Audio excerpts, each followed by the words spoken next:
चाचा, सूरजभान और प्रिंस, यही तीन रह गए ना। तीनों कहाँ चले गए? तो एक तो ये बड़ा परिवर्तन हो गया कि अब नीतीश कुमार ही अगले चेहरे होंगे, इसमें कहीं कोई दो राय नहीं। राहुल जी आप आगे बढ़ो, हम आपके साथ हैं। तो ये नीतीश कुमार बचेगा क्या? 25 के विधानसभा चुनाव तक के लिए जब चेहरा ही भारतीय जनता पार्टी ने डिक्लेयर कर दिया, तो अब 1.25 साल के लिए क्यों ये रिस्क लेने जाएंगे, और भी अपना केंद्र में मंत्रालय वगैरह छोड़ करके। अब बताइए, जो पार्टी को कांग्रेस में मर्ज कर गया, अब लालू में इतनी ताकत थी कि वो उसको पार्टी छोड़ना पड़ा, उसको टिकट नहीं मिला और उसको निर्दलीय चुनाव लड़ा।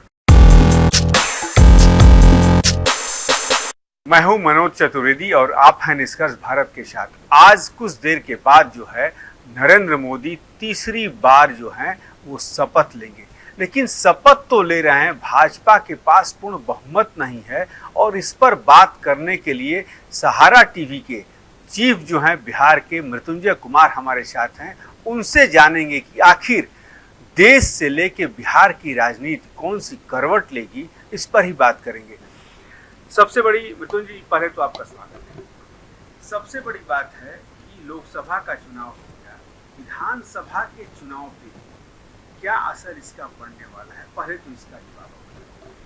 देखिए, ये कहे कि अब थोड़ा सा एक बिहार के लिए सौभाग्य की बात है कि मंत्रिमंडल में 6 चेहरे होंगे।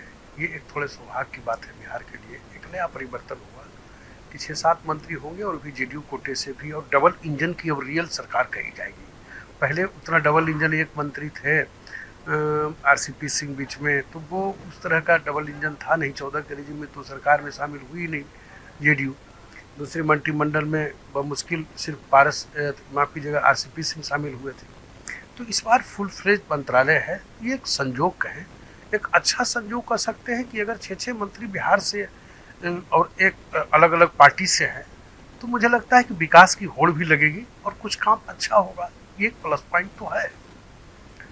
दूसरा है कि अब कुछ नई चीज़ें भी देखने को मिलेगी बिहार के अंदर, कि जैसे ये कहा जा रहा था कि नीतीश कुमार अब खत्म हो गए, ये हो गए। आप देखिए, बीजेपी कल से ही कहना शुरू कर दिया कि 25 के चेहरा यही है, 25 के चेहरा नीतीश कुमार है। तो एक नया परिवर्तन तो आपको देखने को मिला।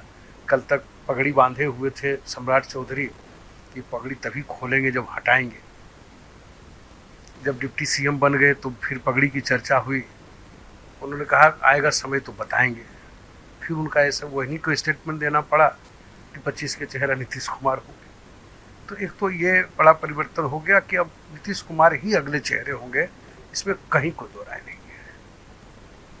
एक चीज मृत्युंजय जी और आज जो मंत्रिमंडल बन रहा है उसमें कहीं अगड़ी जातियों का बिहार से बहुत ज्यादा इस पर अगड़ी जातियों का तो हम कह सकते हैं कि देखिए, खास करके राजपूत जो कि 3 लोकसभा सांसद भारतीय जनता पार्टी से जीत कर आए, उनको जगह नहीं मिलना मंत्रिमंडल में, ये अपने आप में रूढ़ी जैसे चेहरा थे। सिग्रीवाल भी बन सकते, हो सकता है राधा मोहन सिंह बहुत ओल्डेस्ट हो गए तो हो सकता है वो न बने, लेकिन उन दोनों में से तो किसी को मंत्री बनाया जा सकता था। दूसरा, ब्राह्मण चेहरे में एक ही ब्राह्मण चेहरा जीत पाया भारतीय जनता पार्टी, उसका नाम है गोपाल जी ठाकुर। उनको भी जगह मिल सकता था, लेकिन क्योंकि कॉम्बिनेशन बनाने के चक्कर में, सवर्ण पिछड़ा अति पिछड़ा, इस सब चक्कर में शायद मुझे लगता है कि ये 2 जातियों का भी छूटा है। अब देखो, राजपूतों का वोट भी तो लोकसभा चुनाव में कहीं ना कहीं, अब देखिए अगर वो चुनाव जीतने में कामयाब हुए सुधाकर सिंह, तो राजपूत के वोट के बिना तो जीते नहीं होंगे। तो ये सारी चीज़ें हैं। बहुत कम मार्जिन से रूढ़ी जीत पाए, तो कहीं ना कहीं उनका भी कुछ राजपूत जो आधार वोट था वो इधर उधर खिसका, चाहे जिस रूप में खिसके। तो हो सकता है पार्टी के अंदर और आने वाले दिन में भी, मुझे लगता है देखिए, एक मंत्रिमंडल का विस्तार तो होगा बिहार विधानसभा चुनाव के पहले। बिहार विधानसभा का चुनाव और महाराष्ट्र का चुनाव इसी मतलब कि इसी साल महाराष्ट्र के चुनाव होने, झारखंड का भी है, झारखंड का भी चुनाव है, हरियाणा का चुनाव है। तो ये सारी चीज़ें हैं जो कि अभी मुझे लगता है कि मंत्रिमंडल में और प्रतिनिधित्व देने के लिए एक बार और मंत्रिमंडल का विस्तार होगा, जैसा संकेत भी दिया गया है।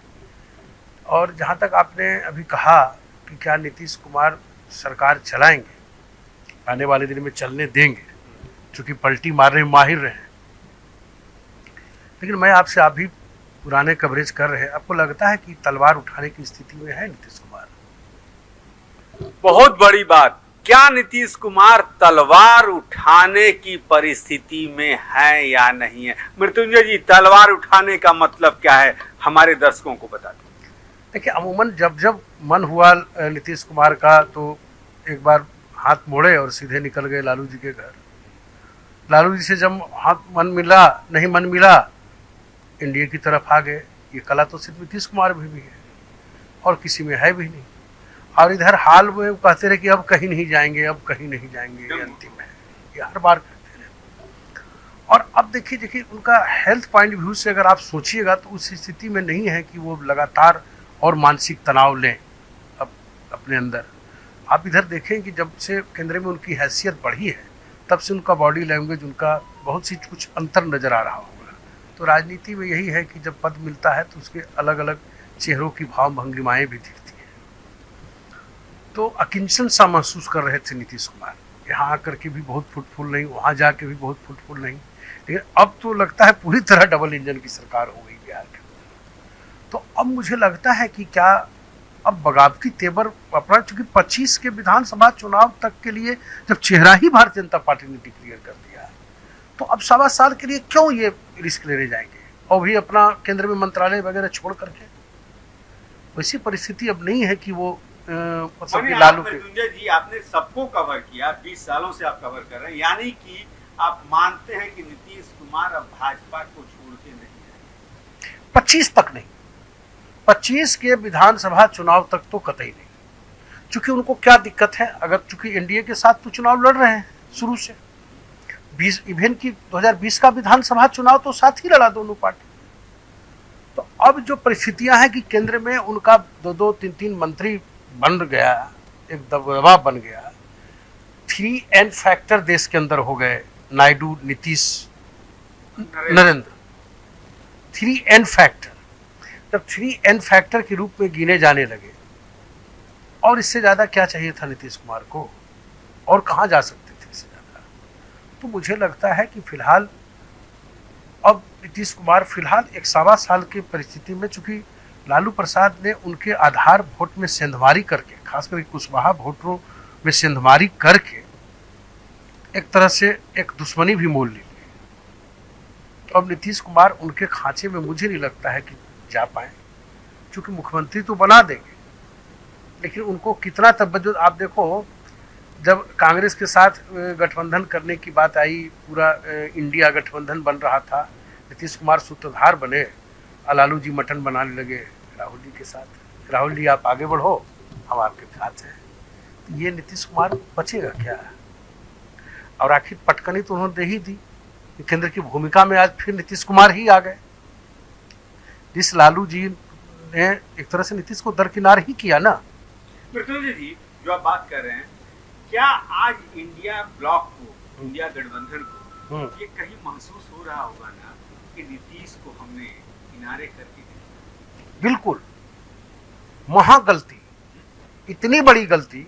आज मैं आपको दावे के साथ कहता हूं, अगर नीतीश कुमार के चेहरे को आगे करके, जिस नीतीश कुमार को आज ऑफर दे रहे हैं, पता लगा कि केसी त्यागी बता रहे थे, हालांकि प्रेशर पॉलिटिक्स भी हो सकता है मंत्रिमंडल में ज्यादा स्थान पाने के लिए, ये हम मान सकते हैं, लेकिन आज जो बात कह रही है इंडिया गठबंधन के लोग का, उनके पास फोन आया कि प्रधानमंत्री, ये काम अगर आप उसी समय कर सकते हैं तो नीतीश, बंगलौर तक, हाँ, पूरी चीजें आप देखो, पटना में सारी मेजबानी उन्हीं की, वो खुद गए नवीन पटनायक से मिलने, कहीं कामयाबी मिली, कहीं नहीं मिली, ममता बनर्जी से के पास गए, वहाँ गए कि सब हम लोग एकजुट होकर के हराएं, लेकिन जब उनको तवज्जो नहीं मिला, इवन की एक कन्वेनर बनाने तक में जब समस्या हो गई, आप समझ सकते हैं कि नीतीश कुमार के लिए कितनी बड़ी बात थी।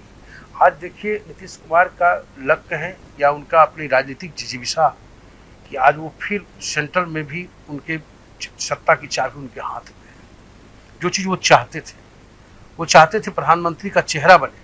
देखिए, एक सबसे बड़ी बात नीतीश कुमार के साथ थी, क्यों इंडिया गठबंधन के लोगों ने इतना दरकिनार कर दिया, शायद भरोसा नहीं हुआ होगा, ये हम मान सकते हैं, लेकिन अगर भरोसा कर लिया होता तो एक तो अति पिछड़े का चेहरा, ईमानदार छवि, कोई दामन पर दाग नहीं, तो मुझे लगता है इससे बड़ा तो बड़ा चेहरा हो नहीं सकता था। आपको लगता है कि आपको पूरा कुर्मी यहाँ से लेके पूरा जो जो नीतीश का आधार वोट है वो सब न इंडिया गठबंधन के पाले में आ जाता, लेकिन इन लोगों ने नीतीश की कीमत को नहीं समझा। आज 12 सीट लेकर के ही नीतीश कुमार छाती ठोक करके केंद्र की सत्ता में अब कदम से कदम मिलाकर चलेंगे। और उनकी महत्वाकांक्षा थी कि मैं प्रधानमंत्री के बगल में बैठूं। जब वाजपेयी जी और अडवाणी के ज़माने में जो हैसियत उनकी थी वो हैसियत अब रही नहीं थी। उस हैसियत में नीतीश कुमार ने अपने आप को पहुंचा दिया है। और मुझे लगता है कि अब बहुत ज़्यादा विधानसभा से पहले इधर उधर होने का मेरा अपना जो तजुर्बा है कि अब वैसी परिस्थिति रही नहीं। और एक अंतिम सवाल मृत्युंजय जी, और क्या कहीं ना कहीं कांग्रेस को हैक करके रखा है लालू प्रसाद यादव ने बिहार, पप्पू यादव का? बिल्कुल बिल्कुल, देखिए और कैसे होता है। अब आप देखिए कि जब नीतीश कुमार को आगे बढ़ाने की बात आई तो लालू प्रसाद ने ही भांजी लगा दी थी। मटन की रेसिपी बनाने जब गए थे तो जब बेंगलोर की मीटिंग में कहा राहुल जी आप आगे बढ़ो हम आपके साथ हैं, तो कभी उन्होंने नीतीश कुमार को आगे नहीं बढ़ने दिया। एक बार मुलायम सिंह को भी उन्होंने पीएम बनने नहीं दिया था। तो हाँ, तो लालू प्रसाद ने कुछ नए प्रयोग करके और भी नीतीश कुमार से थोड़ी अदावत मोल ले ली है। तो इसलिए बहुत ज्यादा अब गुंजाइश बची नहीं है कि लालू नीतीश एक खांचे में। पप्पू यादव हाँ, जीत के आए हैं। पप्पू यादव, क्या बहुत बड़ी एक बात मैं आपसे सवाल पूछने जा रहा हूँ, पप्पू यादव को यदि कांग्रेस थोड़ा सा आगे कर देती है तो क्या लालू यादव पर पप्पू यादव भारी पड़ेंगे? देखिए आप बिल्कुल आप देखिए ना कि किस तरह से पप्पू यादव ने बेचारे अपनी पार्टी को ही मर्ज कर दिया कांग्रेस के अंदर। यही मैं, और लालू और कैसे लालू की राजनीति को मिटा सकते हैं यहाँ पे यदि कांग्रेस सपोर्ट कर दे उनका? देखिए मिटाने की तो अभी भविष्यवाणी हम नहीं कर सकते, क्योंकि जिस तरह से M22 समीकरण के पुरोधा लालू जी बने हुए हैं आज लंबे समय से, आज तक उनकी वोटों में कोई सेंधमारी नहीं कर पाया। ये भी एक लालू की बड़ी अपनी कीमत है। लेकिन पप्पू यादव को जा करके जब तेजस्वी यादव ने ये कहा पूर्णिया में कि आप दूसरे को जिता दो इसको मत जिताना, अब देखो कैसा वोटिंग पैटर्न सेट हुआ कि जाना पड़ा उनको और पप्पू यादव चुनाव जीत गए। बहुत बड़ा झटका लगा है लालू को। लालू किसी यादव राजनीति को बिहार में पनपने देना ही नहीं चाहते। अब बताइए जो पार्टी को कांग्रेस में मर्ज कर गया, अब लालू में इतनी ताकत थी कि वो उसको पार्टी छोड़ना पड़ा, उसको टिकट नहीं मिला और उसको निर्दलीय चुनाव लड़ना। तो जी रोकूंगा, दो लोगों को बिहार में बढ़ने नहीं दिया जा रहा है, कन्हैया कुमार, पप्पू यादव। आखिर क्या लालू के मन में डर क्या है मृत्युंजय जी? आप पुराने पत्रकार हैं, बता दें। देखिए एक तो यादव, मैंने बोला कि यादव राजनीति में वो कोई संधमारी नहीं चाहते। अब पप्पू यादव का कुछ काम ऐसा होता है, हॉस्पिटल चला जाना, प्याज महंगा हो गया तो प्याज बेचने लग जाना, जल जमाव हो गया तो पूरा सपोर्ट करना, पटना शहर में घूमना, जब प्याज खड़े हो जाए तो पटना वाले एक भी वोट न दे उनको।